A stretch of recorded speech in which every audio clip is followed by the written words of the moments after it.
Shalom, selamat pagi Pak Erik dan teman-teman semuanya. Pada kesempatan ini, kita semua dipertemukan kembali untuk mendengarkan firman Tuhan, juga untuk merenungkan firman Tuhan. Sebelum itu, marilah kita berdoa terlebih dahulu. Allah Bapa di dalam surga, kembali kami berterima kasih, bersyukur, juga berdoa kepadamu karena Engkau telah mengumpulkan kami semua di sini untuk mendengarkan juga merenungkan firman-Mu. Berilah pengetahuan dan bimbinglah kami umat-Mu ini agar apa yang nantinya Engkau firmankan dapat bekerja sesuai dengan kehendak-Mu. Buatlah kami umat-Mu, bukalah hati dan pikiran kami untuk mendengarkan dan menerima firman-Mu ini. Kiranya firman-Mu ini nanti dapat menjadi berkat bagi kami semua. Amin. Renungan pada pagi hari ini diambil dari Yakobus 1 ayat 2-8.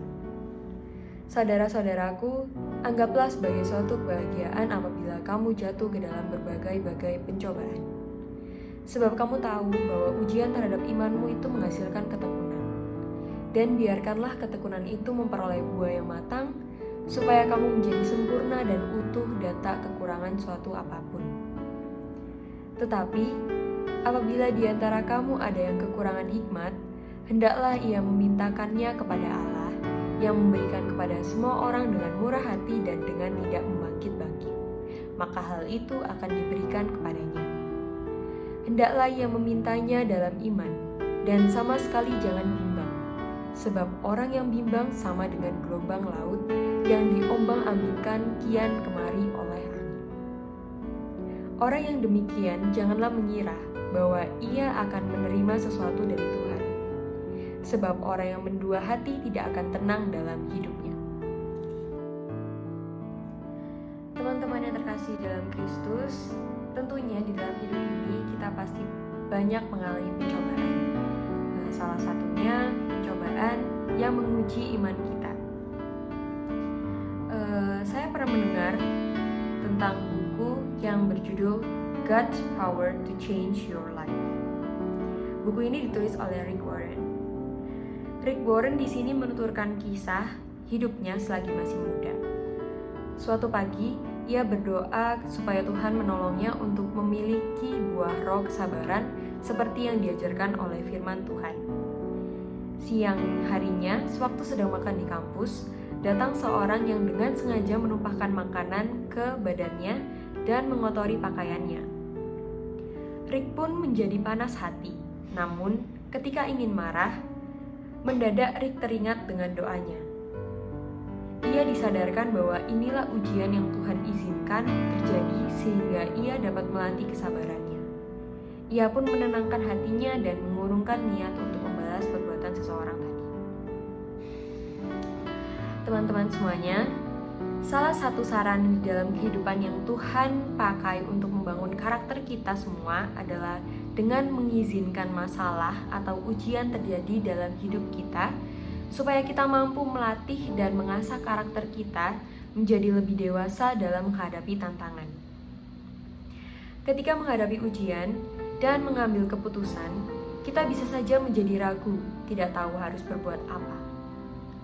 Alkitab pun mengingatkan kita untuk meminta hikmat Tuhan supaya dapat merespon setiap peristiwa dengan tepat. Dibutuhkan sebuah proses yang panjang untuk membentuk kehidupan iman. Namun, ingatlah bahwa Tuhan tidak pernah terburu-buru dalam memproses kehidupan seseorang. Tuhan mengerti durasi waktu yang tepat dan paling baik kapan proses itu dimulai dan diakhiri. Pagi hari ini, sudah sejauh manakah kita semua? Kira-kira proses yang Tuhan sedang kerjakan dalam diri kita?